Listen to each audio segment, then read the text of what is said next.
بەخوا پێشینانی ئەم ئیسلامە ئاوا لە نوێژ حاڵی بووبوون کە نوێژ لە هەموو شتێک گەورەترە. ئەچینە خزمەت ئیمامی عومەر ڕەزا و ڕەحمەتی خوای لێبێ. ئیمامی عومەر لە شاری مەدینە لە کۆتا ساتەکانی تەمەنیدا بوو. ئالەو کاتەدا بە بازاڕ ڕادەگەڕا خەمی ئوممەتەکەی بوو. خەمی ئەوەی بۆ ڕۆژێک شتێک بێتە وڵاتی موسڵمانانەوە ئەگە بەدەستی کافرانیش بێ بەس خێری بۆ موسڵمانان هەبێ شەریکەیەک کۆمپانیایەک. بۆیە کابرایەکە بوو ئەبوو لولوئەی مەجووسی بوو، ئەبوو لولوئەی فەیروس، کابرایەکی زۆر دەستڕەنگین بوو، ناموسڵمان بوو، ئاگرپەرست بوو، لە شاری مەدینەی پێغەمبەری صلی الله علیه وسلم دەژیا. ئەو پیاوە وێنەکێش بوو، دارتاش بوو، ئاسنگەر بوو، خاوەن بەهرە بوو. ئیمامی عومەر سەردانی کرد لە دوکانەکەیدا پێی وت بەڵکو ئاشێکمان بۆ دروستکەی بیستمە بیرۆکەیەکت هەیە بۆ دروستکردنی ئاشێک بۆ لێکردنی گەنم کە بەبا بخولێتەوە پانکەکانی. پانکەیەکی هەبێ بایەکە لێدا لە جیاتی ئاو بائیش بکە، ئەوە فەنێکی پێشکەوتووە، ئاشێکی ئاوامان بۆ دروستکە.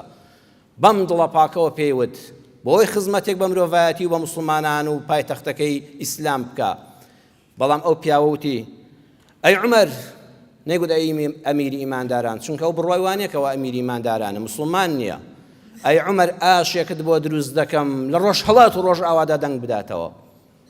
ئیمامی عومەر بە پاسەوانەکانی و هاوڕەکانی وتی ئەو پیاوە هەڕەشەی کوشتنی لێ کردم. وتیان بیگرین، فەرمووی نە، یاسا ڕێگا بەگرتنی نادا، چونکە ئەوە قسەیەکە کردوویەتی. سەیری ئەو عەدالەتە لە هیچ شوێنێکی ئەوروپاش ئێستا ئەوە نییە. ئەوە هەڕەشەی کوشتنی لێ کردم، بەڵام یاسار ڕێگەم پێ نادا بیگرم لەسەر ئەوەی کە بۆنی هەڕەشەی لێرێ قسەکەی، بەو بۆنی قسەیە ناگیرێ.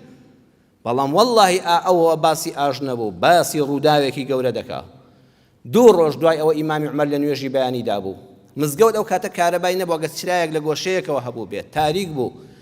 ئیمامی عومەر عادەتی وابوو نوێژی بەیانیان ڕکاتی یەکەمی زۆر درێژ دەکردەوە، چونکە زۆر دڵسۆز بوو بۆ موسڵمانان، بۆی ئەو کەسانی کە دیان فریای یەکەم ڕکاتی نوێژی بەیانیشکەون لە جەماعەتە.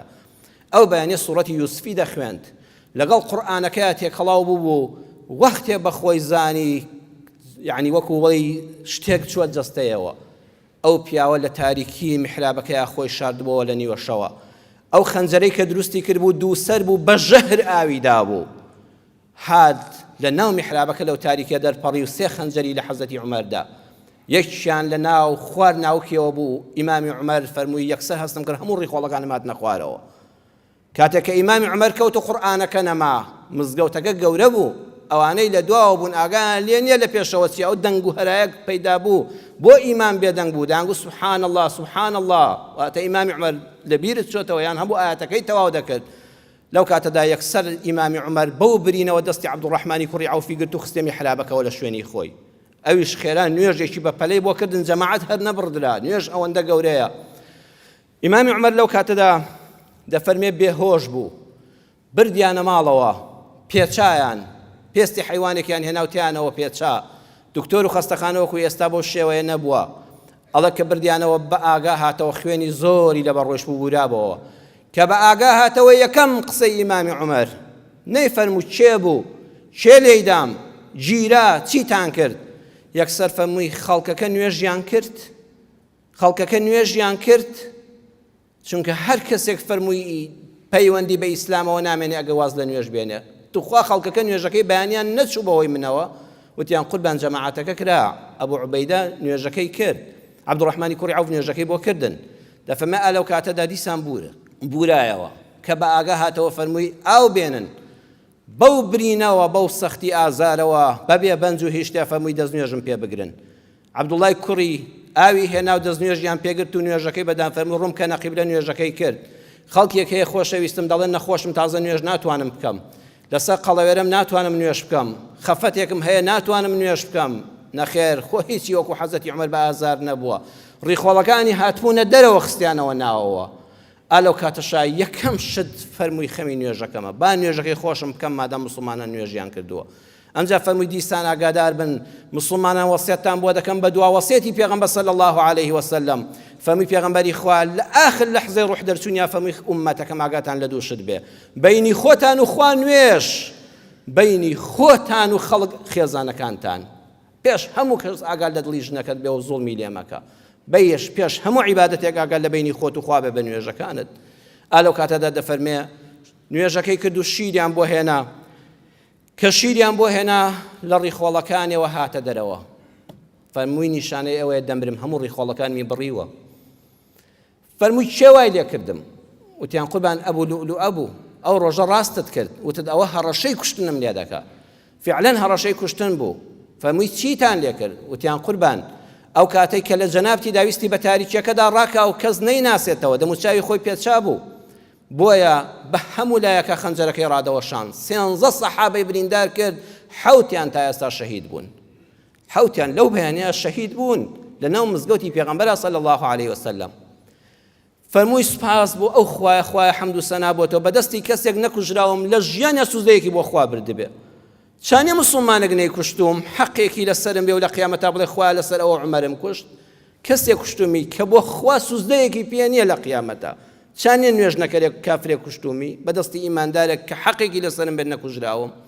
ئەمجا فەرمووی عومەر عەبدوڵڵای کوڕم هەستە کوڕی شیرینم، بڕۆ بۆ لای دایە عایشە پێی بڵێ عومەر سەلامت لێ دەکا، نەکەی بڵێ ئەمیری ئیمانداران من ئەمڕۆ هیچ فەرمانڕایەتێکم نەما، ئەمڕۆ بوومەوە هاوڵاتێکی سادە، ئەمڕۆ لێپرساوی موسڵمانان نیم، بڵێ عومەری کوڕی خەتابی باوکم سەلامت لێ دەکا، پێت دەڵێ ڕوخسەت هەیە و تەکلیفێکم هەیە، ئەویش ئەوەیە بەس جێگام کاتەوە لە خزمەت پێغەمبەر و ئیمامی ئەبوبەکر لە ژوورەکە بنێژرێم، چونکە جێگای یەک کەس ماوەتەوە.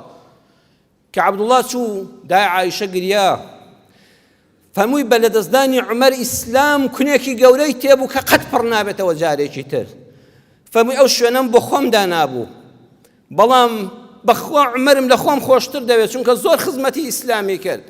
با ئەو جێگای تەنیش ئیمامی ئەبوبەکر کە من حەزم دەکرد لە خزمەت پێغەمبەری هاوسەن و باوکمدا بنێژرێم با بۆ عومەر بێ. کە عەبدوڵڵا گەڕایەوە دەفەرمێ حەزەتی عومەر فەرمووی خوایە گیان هیچ شتێک لە ژیانمدا بەقەدەر ئەمە خۆشحاڵی نەکردم کە لە خزمەت پێغەمبەری خوادا بنێژرێم. ئەو شوێنم بەنسیب بوو. دیسان خەریب و بێهۆش بێتەوە فەرمووی عەبدوڵڵا دوا ساتی ژیانمە ڕۆڵی شیرینم وەسیەتتان بۆ دەکەم لەگەڵ سەحابەکاندا کە مردم ئەم جارە بەمەیتی لە دارەمەیتان بمبەنە بەردەمی دێژوورەکەی دای عایشە، لە دەرگا بدەن و بڵێن دای عایشە عومەر داوای ئیزن دەکا ڕوخسەت هەیە بێ لەوێ بینێژن لە خزمەت پێغەمبەر و ئیمامی ئەبوبەکرە. وتی باوەجان ئیزنمان وەرگرت، دی کوڕی خۆم نەوەک لە ڕووداما بێ، هێشتا لە ڕوودامان بێ ئیزنەکەی من خۆم لە ژیاندا بووم و بیەوێ دڵم نەشکێنێ بەم برینە سەختەوە.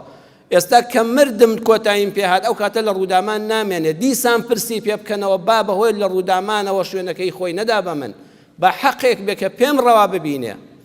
لەو کاتەدا دەفەرمێ عەبدوڵڵا دەفەرمێ سەری لەسەر باوەشم بوو، فەرمووی عەبدوڵڵا سەرم لا بە بیخە سەر خۆڵەکە. ژوورەکەی ئیمامی عومەر کابرایەک کە لە ڕۆژ هەڵاتەوە بۆ ڕۆژ ئاواسامی هەبوو، ئەم ئیسلامە گەیاندە ئەم کوردستانی ئێمەش بە فتوحاتی لەشکری ئازادی بەخشی ئیسلام.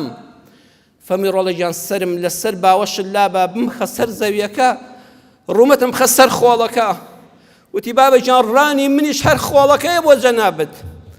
فەرمووی ڕۆڵە گیان وەختی ئەوەیە ئینسان کە دنیای بەجێهێشت ئەبێ ملکەتی فەرمانی خوا بێ، با ڕوومەتم بە خۆڵ و خوێنەوە لەسەر زەوی بێ، بەڵکو خوا بەزەیی پێم دابێتەوە، بەڵکو لەم وەختەیە خوا بەزەیی پێم دابێتەوە. کابرایەک هەموو ژیانی لە پێناوی ئیسلامدا سەرف کرد، لە سەردەمی ئەوە ئەم ئیسلامەکەی سەرۆشەڵات و ڕۆژ ئاوە، ئەمجا لەسەرە مەرگی شاهێندە خوای خۆش دەوێ، خوایە بەڵکو ڕەحمەم پێ بکەی بەزەیت پێم دابێتەوە، با سرم لەسەر خۆڵەکە بێ. ئەو ئیمامی عومەرە کە بە لە ناو چوون و بە شەهیدبوونی ئیسلام وەکو دای عایشە فەرمووی کونێکی گەورەی تێبوو، دادپەروەری هەتایە کەلێنی تێکەوت. مامۆستا شێخ محەممەدی بەرزنجی خوای گەورە لێ خۆش بێ هەموو جادەی فەرموو طوبى لمن أحبه ويل لمن أبغضه. هەش بێ ئەو کەسەی کە عومەری کوڕی خەتابی خۆش دەوێ، هەی خەجاڵەتی بۆ ئەو کەسەی کە ڕقی لە عومەرە هەر کەسێک بێ. لە سەردەمی عومەرە گەندەڵی دەکرا، لە سەردەمی عومەرە ناعەدالەتی دەکرا، لە سەردەمی خولەفای ڕاشیدینە دنیا دەویسترا، دنیا دەکرا بە خۆشگوزەرانی بۆ خەڵک بەو دادپەروەریە. بۆیە خۆشەویستەکانم ئیمامی عومەر ئاخر وشەکانی ژیانی ئەوە بوو خەڵکی نوێژیان کرد، توخوا دەست نوێژم پێ هەڵبگرن و با نوێژەکەم نەفەوتێ بەو هەموو ئازارەوە.